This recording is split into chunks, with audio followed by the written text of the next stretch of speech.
Үзеңне кебек үк һәрбер кешене хөрмәт итү, кеше белән үзеңә карата теләгән мөнәсәбәттә эшләү. Моннан да көчлерәк берни юк, диде борынгы Кытай фәлсәфәчесе һәм фикерләүчесе Конфуций. Исәнмесез, бу белем дөньясы. Бүген без хөрмәткә лаек кешеләр турында сөйләшербез. Алдагы минутларда Россия алга ил җыелма командасына Европада беренче урынны яуларга татарстанлылар ничек булышты? Хөрмәт йөзеннән өлкәннәр дигадасында министр кем белән очрашты? Татар телен һәркем белә. Россиялеләр һәм мәскәүлеләр арасында нинди татар сүзләре аеруча дан тоткан? 14 медаль, аларның яртысы алтын. Менә шундый бай уңышны Татарстан егетләре Евроскиллс катнашучылары җыйды. Узган программада без WorldSkills дөнья чемпионатының Европа турнирында Россия җыелма командасының җиңү турында сөйләгән идек. Аның составына илнең төрле шәһәрләреннән 57 профессионал җыелган иде. Аларның 19-ы Татарстан вәкилләре, ягъни һәр өченче катнашучы безнең республиканың югары яки урта уку йорты студенты. Шунысы аеруча куанычлы, Россия җыелма командасы составында Татарстан данын яклаучы барлык конкурсантларда медальләр яки һөнәрчелекләре өчен медальоннар яулады. Алтын медальләрдән тыш егетләребез көмеш һәм бронза медальләрдә алып кайтты. Мобиль робототехникада катнашучы 2 кеше максималь балл җыеп, иң яхшылар исемен алды. Казан үз геройларын ничек каршы алды? Алга таба сөйләрбез. Тантаналы һәм шатлыклы Евроскиллс Грац 2021 чемпионатында Татарстан делегация катнашучыларын каршы алдылар. 26 сентябрьдә Австриянең Грац шәһәрендә Евроскиллс Грац 2021 эшче һөнәрләре буенча Европа чемпионаты тәмамланды. Европа беренчелекләре дөнья чемпионатлары белән чиратлашып һәр 2 ел саен уздырыла. Конкурс WorldSkills Europe 31 илдән белгечләрне берләштерүче халыкара коммерциячел булмаган хәрәкәт эгидасы астында оештырылды. WorldSkills хәрәкәте Казанда узачак дөнья беренчелегенә әзерлек вакытында Россиядән киң танылу алды. Шул вакыттан бирле яшь профессионалларны хөкүмәт дәрәҗәсендә хуплыйлар. Татарстаннан яшь профессионаллар Россия төркеме составында 14 медаль һәм һөнәри сызлыклары өчен 2 медаль яуладылар. Россия җыелма оешмасы активында барлыгы 13 алтын, 6 көмеш һәм 8 бронза медаль бар. Төркемнең яртысыннан артык бүләк Татарстан белгечләре китерде. Ярышларда эшче генә түгел, инженер, югары технологиялы белгечлекләр, шулай ук киләчәк вакыттагы компетенциялары Future Skills вәкилләре дә катнаша. Быел экспертлар 48 компетенция буенча иң яхшыларны билгеләде. Икмәк пешерүдән һәм бетон төзелеш эшләреннән алып мобиль робототехника һәм эстетик косметологиягә кадәр. Шундый компетенцияларның берсе флористика иде. Россия җыелмасыннан аны Татарстаннан катнашучы Анастасия Вашурина тәкъдим итте. Это интерьер под отель. Бу отель астындагы интерьер Сүз уңаенда җирле Грац шәһәреннән. Монда гортензиялар, куак розалары, шулай ук глориоза да бар. Монда барысы да чынлыкта экзотик, барысы да бик кыйммәт тора. Мондый чемпионатларның максаты иң яхшы дөнья практикалары нигезендә һөнәри белем дәрәҗәсен һәм кадрлар эзләү дәрәҗәсен арттыру. Быел Европа беренчелеге Австрия илдәге Грац шәһәрендә узды. 31 илдән 40-дән артык яшь профессионал катнашкан ярышлар эләге чара махсус төзелгән күнекмәләр авылы, Олимпия авылы территориясендә узды.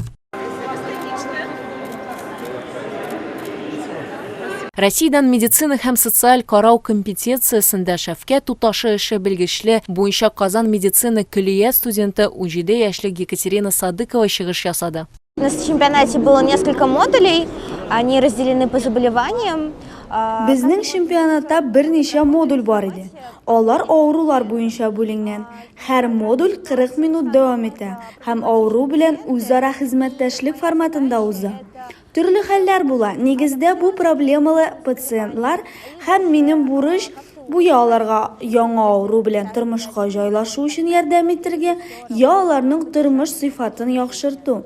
Agar bu palliativ qaror bo'lsa, munda borisida turmush sifatini saqlab qoluvda ishli. В 2018 году я 18-yilda men Yuzhno-Saxalinskda yashusmir bo'lib milliy finalda birinchi o'rin oldim. Olg'a taба men chempionatlarda qatnashmadim. Mana hozir meni Euroskills chempionatida birinchi o'rin. Медицина һәм социаль тәрбияләү буенча белгечләр киләчәктә олы йортларында, хастаханәләрдә, социаль приютларда һәм хосписларда эшли алалар. Экспертлар катнашучыларның эшне ничек оештыруларын, медицина манипуляция башкаруларын, пациентлар белән аралашуларын һәм көтелмәгән хәлләрне ничек хәл итүләрен бәяләделәр. Мобиль робототехника компетенциясында Владислав Дюбанов һәм Эльдар Саидаметов алтын медаль генә алып калмыйча, бөтен чемпионатның абсолют җиңүчеләре дә булдылар. Ике белгечкә дә нибары 18 яшь. Алар Казан мәгълүмати технологиялар һәм Элемтә техникумның 4-нче курсында белем алалар. К этому европейскому чемпионату мы готовились около 2 лет. Бу Европа чемпионатына без 2 елга якын әзерләндек. Без биремнәрне алдан ук белдек. Әмма чемпионат чорында без чемпионатка килгән вакытка эксперт берләшмәсе 30% үзгәреш кертә һәм без бу үзгәрешләргә әзерләнергә, робот әзерләргә һәм безнең роботның нәрсәгә сәләтле булуын күрсәтергә тиеш идек. Евроскилс конкурсында катнашучыларга 25 елдан артык түгел. Дипломга аерым таләпләр куелмый, әмма җыелма төркеменең барлык әгъзалары да профессиональ белем ала. Һәм әлбәттә ил оешмасына эләгү өчен яшьләр ил эшендәге ярышларда үз остазлыкларын исбатларга, сайлап алган биремнәрен үтергә, психологик тест һәм әңгәмә узарга тиеш. Бу тырышлыклар юкка түгел. Җиңүче шактый күп ала. Мәсәлән, мәйданчыкта катнашучы халыкара оешмалар вәкилләреннән эш турында тәкъдим, бәхәссез тәҗрибә, укытучы яки тренер буларак белемнәр белән уртаклашу мөмкинлеге һәм акчалата бүләк. Алтынны Европа дәрәҗәсендә алган кешегә 700 000 сум бирелә. Я представляла Российскую Федерацию на чемпионате Европы по компетенции администрирования отеля. Мин отель белән идарә итү компетенциясе буенча Европа чемпионатында Россия Федерациясын тәкъдим иттем. Безнең өчен кунакларның дөрес урнаштыру, бронлау, һәр кунакка шәхси якын килү, эшлекле сан алу, дөрес хатлар яза белү бик мөһим. Бу җиңү җиңел булмады. Көндәшләребез бик көчле, профессиональ иде. Әмма без чираттагы тапкыр Россиядә стандартлар башка илләрдәге караганда югарырак булуын исбатладык. Без алтын алып кайттык һәм бу супер. У нас было 5 команд. Безнең 5 көндәшебез бар иде. Барысы да әлбәттә Европа илләреннән иде. Барысы да бик көчле, әзерлекле иде. Моннан тыш бөтен чемпионат инглиз телендә уза. Катнашучыларның яртысыннан артыгы өчен инглиз теле туган тел иде. Шуңа күрә сленг белән куллану бик мөһим иде. Минем очракта бу бизнес-сленг, ихтисат, акча буга дигән түгел иде. Бизнес һәм аның мөһимлеге безнең көннәрдә бик югары, чөнки бу ихтисатка да гомумән тормыш дәрәҗәсенә дә тәэсир итә. Шуңа күрә безнең өчен Россиягә алтын китерү бик мөһим иде. Россия WorldSkills халыкара хәрәкәтендә 9 ел тора. Аларның 8 Европа һәм дөнья чемпионатларында катнаша. Аларда берничә тапкыр алда бара. Euroskills Graz 2021дә 57 кешедән торган җыелма медальләр саны һәм баллар саны буенча ярыш хуҗаларын узып, беренче урынны алды. Җиңүчеләр һәм призерларның күбесе хәзер киләсе елның октябрендә Шанхайда узачак дөнья беренчелегенә әзерләнәчәк. Укытучының яшы юк, педагог һөнәре вакытсыз. Яш әле генә мәктәпкә килгән белгечләр дә, укучыларның күп буыннары өчен остазлары булган шал чәчле укытучылар да сәләте. Һәм бу очракта укучылар рәтенә балаларны да, хезмәттәшләрен дә, ата-аналарын да кертәбез. Татарстанда хөрмәтле укытучылар күп. Һәр мәктәптә, һәр шәһәрдә үз геройлары бар. Аларның барысы да атказанган укытучылар исеменә ия булмаса да, хезмәттәшләре, укучылары тарафыннан хөрмәткә, мәхәббәткә ия булулары хак. Пенсиягә чыккач та андый укытучылар да ялгыз калмый. Аларга киңәш сорап, рәхмәт сүзләре юллап киләләр. Өлкәннәр декадасында Татарстан мәгариф һәм фән министры да укытучылар янына барды. 131 номерлы легендар мәктәп-лицей директоры Иван Савельев һәм ярты гасырлык эш тәҗрибәсе туплаган башлангыч мәктәп укытучысы Зөлфия Габделфаева да безнең иҗади төркем кунакта булды. Вы, как почетный гражданин нашего города, заслуженный учитель нашей республики. Савельев Иван Алексеевич халык мәгарифе отличнигы Татарстан Республикасының атказанган укытучысы, Саровский физика укытучысы, җитәкче һәм югары квалификация категорияле укытучы. Казан шәһәре файдасына башкарган мактауга лаеклы хезмәте өчен аерым хөрмәтләү билгеле белән бүләкләнгән. Барлык танылган 131 лицей мәктәбенә ул нигез салган. Хәзер республикада гына түгел, бөтен Россия буенча иң абруйлы һәм уңышлы уку йортларына берсе итеп санала. Аны тәмамлаучылар чит илләрдә, дәрәҗәле төркемләрдә эшли. Бөтен Россия һәм халыкара олимпиадаларда җиңүчеләр булып торалар. Праздником удачи, здоровья, благополучия. Савельев Иван Алексеевич мәктәптә 1974 елдан бирле эшләгән. 1979 елдан 2006 елга кадәр 131 номерлы мәктәп директоры булган. Мәктәп нигезен Иван Алексеевич җитештергән. Директор буларак Иван Алексеевич таләтле балаларны укыту системасын барлыкка китергән. Белем бирү оешмасы белән җитәкчелек итүнең зур тәҗрибәсе аңа мәктәптә укыту, тәрбия процессын оештыруның аерым системасын булдырырга мөмкинлек бирде. Аның каршында лицей шәһәрдә генә түгел, Россиядә иң яхшыларның берсе булды. Иван Алексеевич Казан шәһәре файдасына башкарган мактауга лаеклы хезмәт өчен аерым хөрмәтләү билгеле белән бүләкләнде. Бүген аңа инде 80 яшь, әмма Иван Алексеевич бик яшь, ачык һәм тирә-юньдәгеләргә ярдәмчел.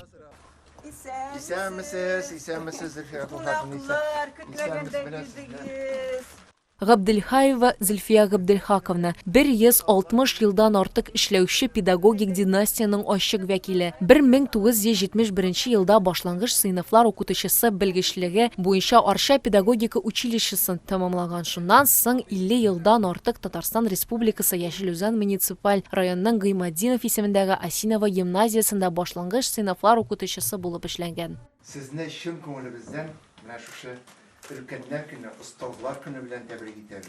Зөлфия Габделхаковна хезмәт ветераны. 2005 елда Россия Федерациясе Мәгариф һәм фән министрлыгының мактау грамотасы белән бүләкләнгән. Төрле олимпиадаларда җиңүчеләрне һәм призерларны әзерләгән. Телевизион программаларда һәм басмаларда катнашкан өчен, шулай ук төрле бәйгеләрдә актив катнашкан өчен күп санлы дипломнар, грамоталар иясе. Бүген мәктәптә зауч булып аның кызы да эшли. Мактау билгесе белән бүләкләнәсез. Яшь педагогларга һөнәри яктан ярдәм итүдәге шәхси казанышларыгыз өчен. Чыгарылыш сыйныф укучыларының уңышлары белән укытучы яши. Укытучы һәр укучысын исемләп хәтерли. Бүген дәрәҗәле оешмаларда эшләүчеләр турында аерым горурлык белән сөйли. Укытучылар яшь педагогларга һөнәри остазлыклары өчен мактаулы остаз таныклыгы һәм аерым хөрмәтләү билгеле белән бүләкләнделәр. Мәскәүлеләр ничек татар телен өйрәнгән, Петербург укучылары шигырьләре күп акча эшли. Бу хакта Нияз Рахман үзенең кызыклы тәнәфес интернет күзәтү сәхифәсендә сөйләр. Исәнмесез? Бу кызыклы тәнәфес сәхифәсе интернет киңлекләренә күз салыйк әле. Нәрсәләр бар? Нинди яңалыклар безнең күз уңына эләкте икән? Татарстан вәкиле Россия күләм конкурста җиңгән. Сүз «Минем илем, минем Россия» дигән бәйге хакында. Чарада катнашучылар арасында җиңүчеләрне ачыклаганнар. Алар арасында Татарстаннан Нойлә Кәримова һәм Рената Хокуддинова «Минем горурлык, кече туган ягым» дигән номинациядә җиңә. Әмма Руслан Матурин «Минем илем, минем тарих һәм минем галәм» номинациясендә башкалардан өстен чыга. Бәйгедә катнашучыларның төрле юнәлештә һәм төрле базага корылган эшләре тәкъдим ителә. Ләкин иң мөһиме, алар барысы да патриотик рухка бәйле. Афәрин Татарстан, егет һәм кызлары. Тагын бер кызыклы видеоны Мәскәүдә төшергәннәр. Россия башкаласында яшәүчеләр кызыклы сораштыру үткәрәләр. Сез ничә татарча сүз беләсез? Миңа калса гадәттә бу исәнмесез, әйдә, шәк-шәк, эш-пешмак кебек сүзләр булырга тиештер. Чөнки буларны бөтен җир шарында белмәгән кеше юк бит. Әйдәгез тыңлап китик әле. Мәскәүдә яшәүчеләрнең нинди татар сүзләрен ишеткәннәре бар икән. Вот видите, чпичмак, они сосиски. Аким ТГС. Добро пожаловать. Халярнищик, по-моему, да? Как дела? Да. Айда. Айда? Айда, да, айда. Чпичмак. О! Алга. Алга? Ага. Вот. Заметьте, я Соколова. Еще? Рахмат. Бу атнага менә шулар иде, очрашырбыз. Сәламәт булыгыз. Сез дә безнең социаль шелтәләрдәге аккаунтларга кушылыгыз, комментарийлар калдырыгыз, яңалыкларыгыз белән бүлешегез. Кешеләргә карата хөрмәт ул үз-үзеңә хөрмәт дип әйткән инглиз драматургы, әдәбият буенча Нобель премиясе лауреаты Джон Голсуорси. Сезгә дә лаеклы һөнәри юл телибез. Сау булыгыз.